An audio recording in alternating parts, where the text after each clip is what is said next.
got some donuts. Don't forget your donuts. I think you got bagels. Well, you did get donuts. I got an assorted donut. Wow. Nice. What you got? I got an assortment. Got your favorite color? Like Murph. Pink. Like sprinkles? He brings in donuts. This is going to be a fattening place to work. Yeah. You have lost some weight there. Yeah. Oh, you want to do a walkthrough? Yeah, we're going to do a walkthrough. We're gonna live forever. Where did you start at? In this building? No, I started at the on Ridgewood in Port Orange at the estate on the Halifax, that wedding venue. My in-laws own that, and they had a little garage back there, about, I don't know, 1,500 square feet garage, 3-car garage. So I had I got married there and divorced there. So I had the little spot there, and that's when I picked up my first client. Hangsters. Really? Yeah, give them a little plug. Okay. I'll have to go see them. And, after like a month, I just outgrew it. So then I picked up a place on Oak Place down the road, about 1,500 square foot, maybe. And, but I had 2 parking spots. So after 30 days, I was already begging them to get out of the lease because I was out there juggling cars. Parking spots are a hot commodity in any business park. Yeah. So then we went across the way. They let me out of the lease. Went across the way, and Cody and I lasted, I don't know, 45 days there. Wow. And then this place came open. So I transferred the lease over here to this place, and we just made it go here for a couple years, and then we needed more space, so our old place came open, so I took that back over. Wow. And then I had that, and it wasn't me. I didn't wake up one morning and say, yeah, I want to do restoration today. I mean, I saw the headaches from going and seeing Murph in the morning and growing up in the Trying to get up. don't choke on that donut. But it was the customers. They'd be like, hey, since my car's here, can you maybe you could sub it out and just manage the whole build for me, which was fine until you got to rely on a subcontractor, and you might as well rely on a ice cream sundae in the Mojave Desert. What's going to happen? It's going to melt. So after about a year of that, Cody and I said, you know what? Let's just do it ourselves. Right, and here you are. Building 1 opened up, hired 5 techs, all from around town. The majority of them came from CMMC after he closed his doors. And who was that? That was Dave. Dave's son, Brendan. Right. And Scott. Okay. And then Jack came from another shop down the road that I had occasionally sub some stuff out to, nothing major. But Jack's dad was a customer, and he came in and said, hey man, my son self-taught, he's gonna go to school, and he's looking for a place to call home. And he came in, and I fell in love with him. He's a great kid. He's awesome. Super good. I really like him a lot. I call him the Bronze Fonz. Yeah. But he's incredible. Yeah. He's absolutely incredible. He's the one that's doing all your mechanical work. Taking the. One of them. Yeah. Dark-haired kid, right? Yeah. So then, I met Murph over at Little C's a few years ago, and I'd go over there and work at like 5:30 in the morning and do headliners and stuff. So it didn't affect this place. Right. And just kind of hanging out with Murph, built a friendship with him, and. Murph came in one day and said, hey man, I want to do my own thing. And I'm like, well, let's do it together.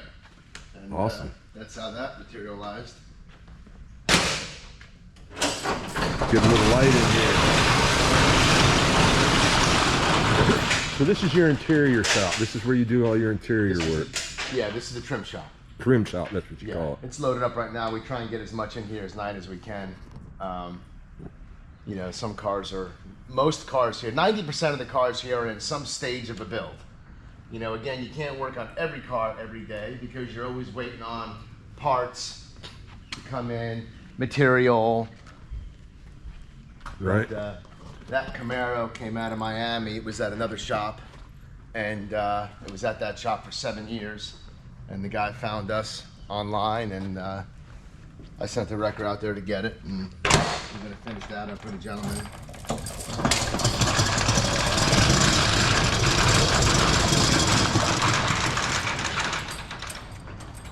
And of course, to get all the cars outside. This came out of Ocala, right here.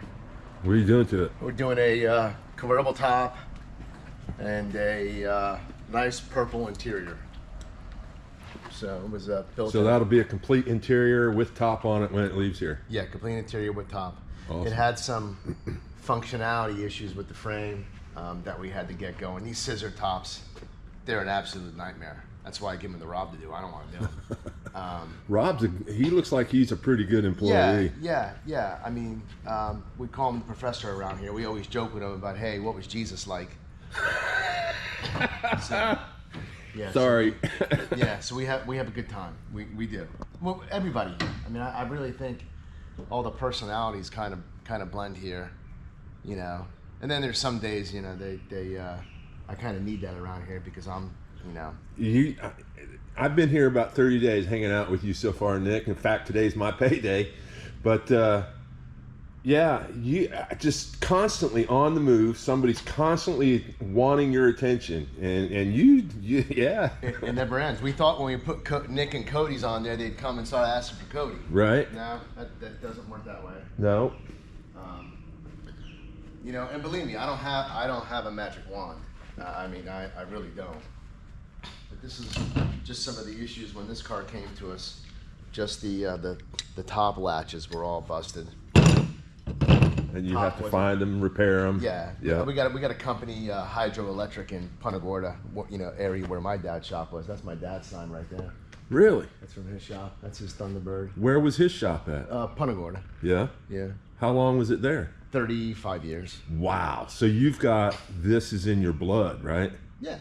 Yeah. That's awesome, dude. Yeah. But I mean, I'm only open 3 years. I mean, I wanted nothing to do with this business when I graduated high school. Really?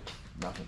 I saw the aggravation my dad went through with the guys in their garages and, you know, cutting prices and the stress of doing it the right way, paying your taxes, having insurance, paying workman's comp, you know, paying everybody a fair salary.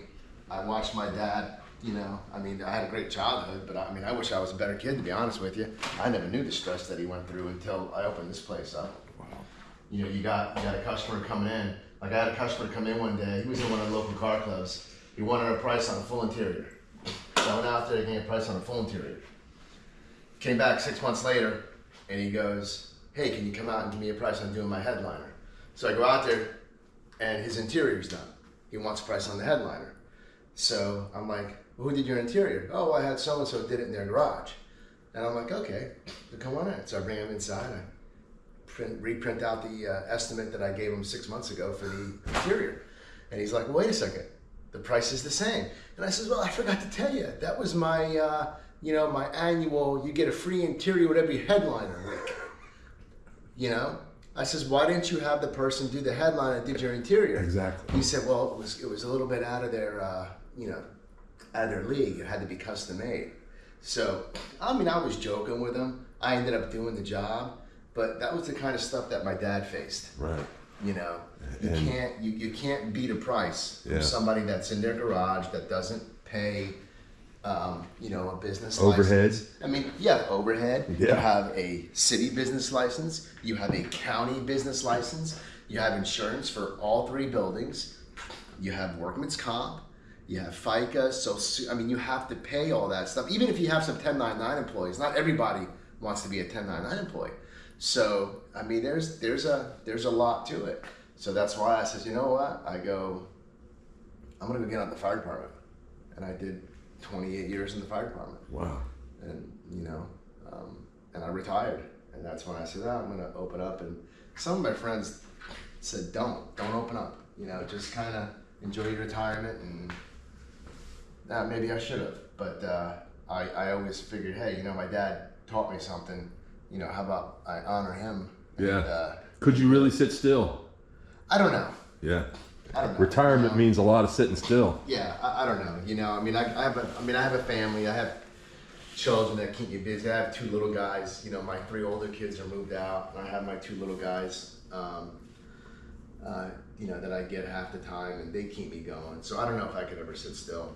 But I mean, I love being here. I love coming in here, having my first cup of coffee. You know, I love cleanup time. You know, I mean, I have a little bit of OCD, so that's where Cody and I get along real well. And even Cody kind of knows my little quirks. If he's working on something and he can't move his tools at the end of the day, because he's got to start in the morning with that stuff the way it is, he'll go and he'll put a cover on it. This way I don't walk by and say, you know, yeah. Is that it right there? That's Cody's stuff over there. So, And your OCD doesn't get triggered because you can't see what's underneath can't it. see what's behind that. That's fabulous.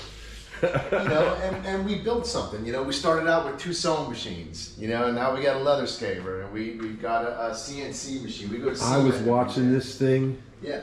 last week. What a cool piece of equipment. Everybody wants double diamonds, and every time I sold a double diamond job, I think Cody would just you know, would just shake his head like he was so tired of doing double diamonds. So we go to SEMA every year, and we found this machine for sale, and you know, with my ability to negotiate, Right. we purchased it off the SEMA floor. Wow. So literally, this was the machine that was on the SEMA floor. So, and it was here 3 weeks later. Who sold it to you? It was I forget what the company was called, but we got it from SEMA. SEMA's the annual show in Las Vegas. The Specialty Equipment Manufacturers Association. Is that what it stands for? I don't know. Yeah, specialty equipment. Yes, it is. Right, SEMA. It's early. It's the biggest one there, isn't it? It's the But biggest we've one already out there. had 2 local shops contract us to do their inserts for them. Right? And I don't mind. Yeah. There's enough work out there for everybody. Sure, yeah. And I don't mind doing stuff for the other shops. Right. I mean, I really, you know, one is a very well-known marine upholstery company. And I've known the gentleman for years. I mean, I was on the fire department with him. Yeah, I don't mind. There's enough work out there for everybody, Sure. you know? So, Yeah. Yes, there is. but yeah. What is this shop called again one more time? Nick and Cody's Creations. And it is where? It is 600 Oak Street, Port Orange, Florida, 32127, Building 4. What is the phone number? 386-216-6937. Awesome.